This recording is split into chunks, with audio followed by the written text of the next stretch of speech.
জাতি কুল আদি বিচার। আমরা এখানে এই ভগবানের যে ভজনা, কি মুচি কি শুচি, কি ব্রাহ্মণ কি বৈশ্য কি শূদ্র,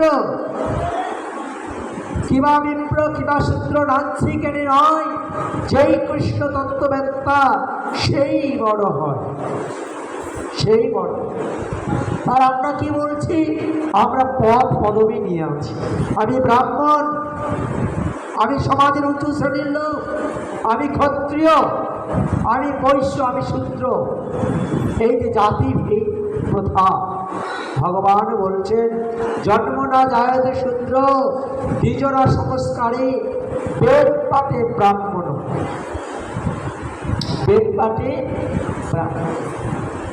সেই জন্য ভগবদ গীতায় ভগবান বলছেন যে আমি জন্ম অনুপাতে নয়, গুণ এবং কর্ম অনুপাতে আমি বর্ণ সৃষ্টি করেছি।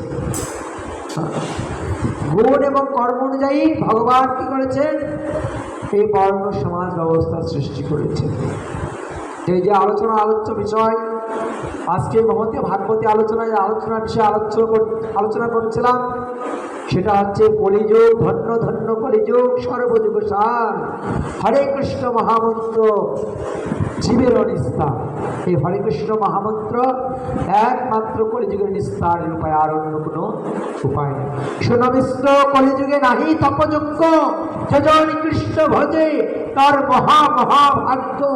বল কৃষ্ণ ভজ কৃষ্ণ, কর কৃষ্ণ শিক্ষা, ইয়া হইতে নাহি ধর্ম, শোন সনাতন। এই সনাতনকে বলছে, রূপ সনাতনকে, যে কৃষ্ণ ভজন শিক্ষা বিনা আর কোনো শিক্ষা নেই। তো যজ্ঞ তপস্যা মাধ্যমে আমি ভগবানকে লাভ করতে পারি, অর্জনের মাধ্যমে।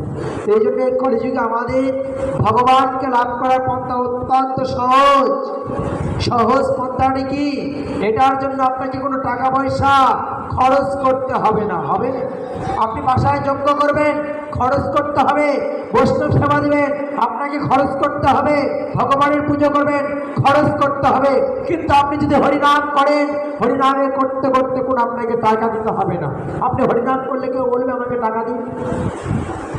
হ্যাঁ, কেউ বলবে আমাকে দক্ষিণা দিন? আপনি যদি হরিনাম করেন বলবে? কেউ বলবে। সেই জন্য আপনারা হরিনাম করবেন, এটা কর্তব্য। সবসময় আপনারা হরিনাম করবেন। হরিনামে কোনো অর্থ ব্যয় নেই। হরিনামে আছে অপ্রাকৃত আনন্দ। আনন্দের আর সীমা নেই। নিরানন্দ দূরে যাবে, আনন্দের আর সীমা নেই। তো এই জন্য অত্যন্ত সহজ পন্থা। বিশেষ করে আজকে আপনারা যারা গৃহস্থ আশ্রমে রয়েছেন, আপনাদের অনেক কর্তব্য রয়েছে।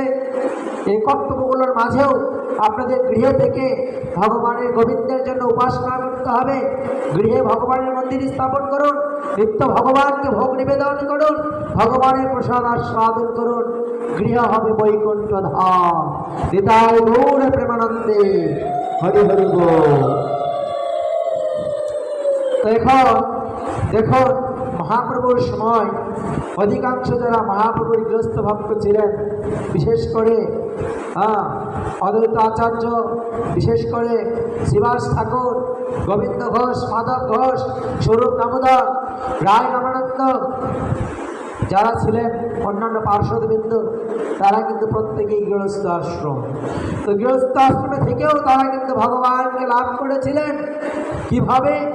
তো এখানে চৈতন্য চরিতামৃতে কৃষ্ণদাস কবিরাজ গোস্বামী তিনি বললেন, কি বললেন? তিনি বললেন যে মহাপ্রভুর ভক্তগণ বৈরাগ্য প্রধান, তাহা দেখে তুষ্ট হন গৌর ভগবান। নাচ গাও ভক্ত সঙ্গী, কর হরিনাম সংকীর্তন, বড়ই মধুর মহাপ্রভুর বচন।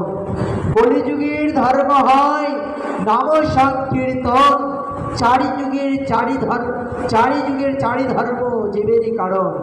অতএব নাম লও খাইতে শুইতে, তাহার মহিমা বেদে নাহি পারে দিতে।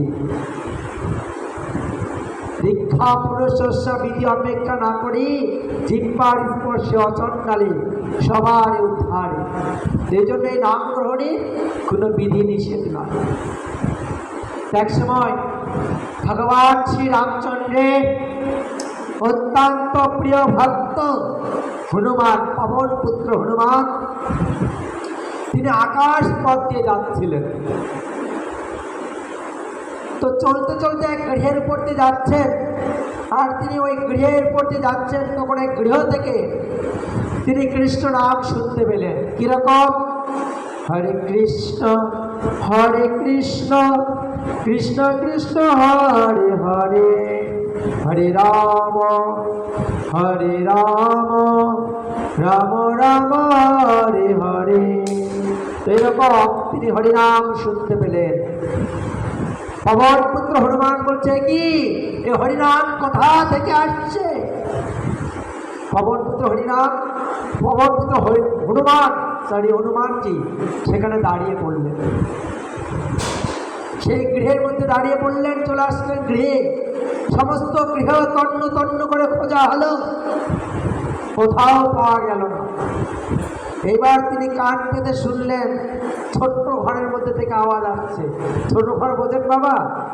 হ্যাঁ, ওয়াশরুম, বাথরুম, টয়লেট, ছোট ঘরের মধ্যে থেকে আওয়াজ আসছে।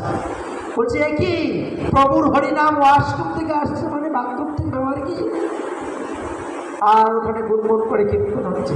এবার যে লোকটি বেরিয়ে আসলেন, আর হনুমানজি গালের মধ্যে একটা দিয়ে দিলেন জল।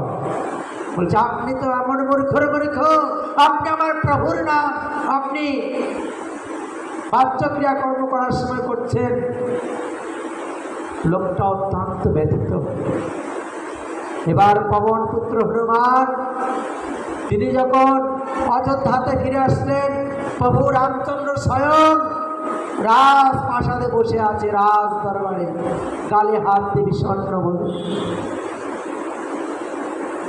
পবন পুত্র হনুমান গিয়ে বলছেন, প্রভু রামচন্দ্রের কাছে গিয়েছে, বলছে, প্রভু আপনি আপনি কেন বিষণ্ণ বদনে, আপনি এখানে এত বিষণ্ণ বদনে কেন ভাবে মৌন হয়ে বসে আছেন?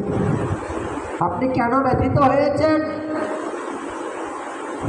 এইবার ভগবান শ্রী রামচন্দ্র বলছেন, পুত্র হনুমান, পুত্র তুমি যে ভক্তকে আঘাত করেছো, তুমি ভক্তকে আঘাত করোনি, তুমি আমাকে আঘাত করেছো। কাকে আঘাত করেছো? আমাকে। কেন? এই জগতে আমি হইতে আমার নাম বড়, নাম হইতে নামের ভক্ত বড়, ভক্ত হইতে ভক্তের অশ্রু ধরি, অশ্রু থেকে ভক্তের চরণ ধুলে গোনা বড়। তুমি আমার ভক্তকে প্রহার করেছ, আমি যতটা না কষ্ট পেয়েছি, আমার ভক্তের মনে যে তুমি আঘাত দিয়েছো, কষ্ট দিয়েছো, তার থেকে আমি বেশি ব্যথিত হয়েছি। তুমি জানো না তুমি জানো না? হনুমানকে বলছে, তুমি জানো না পুত্র? কেন? যে তুমি তাকে যে আঘাত করেছো, সেই আঘাতটা আমার গালে লেগেছে, দেখো আমার গালটি ফুলে গেছে। তো তুমি আজ থেকে জগতে প্রচার করবে যে প্রভুর নাম সবসময় জপ করা যাবে, সবসময় বলে জয় শ্রীরাম। বুঝতে পেরেছেন? এই নাম গ্রহণে কোনো বিধি নিষেধ। বুঝতে পেরেছেন? একটা গল্প বললাম, বুঝতে পেরেছেন? তাহলে আমাদের এই সবসময় নাম করতে। অনেকেই আছে যারা নাম করে না, বিভিন্ন বলে এই রাস্তাঘাটে যাচ্ছেন, কি ব্যাপার, এ তো রাস্তায় অনেক মলমূত্র আছে, আপনি কেন জপমালা নিয়ে শুদ্ধ জায়গায় এসেছেন, আপনি কেন জুতো পায়ে নাম করছেন? তো কারা বলে? যারা এই সমস্ত নাম করে। আপনি জানেন না রাস্তাতে চলছেন, আপনার ওই মুহূর্তে মৃত্যু হতে পারে, ঠিক বলছি?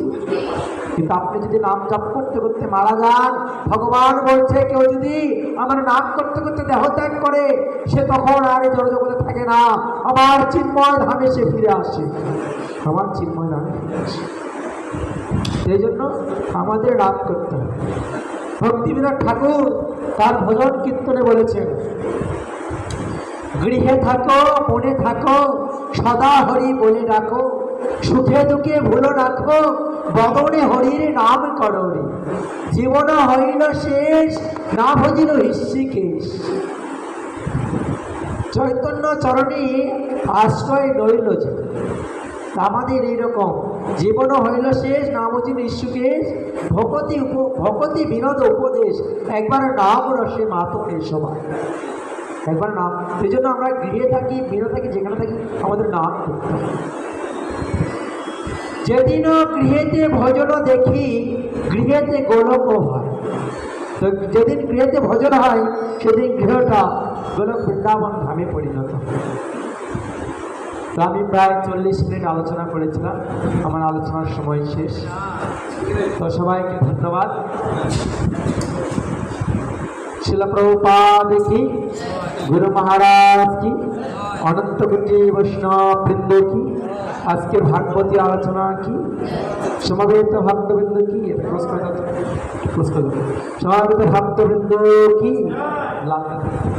সমাবেত ভক্তবৃন্দ কি।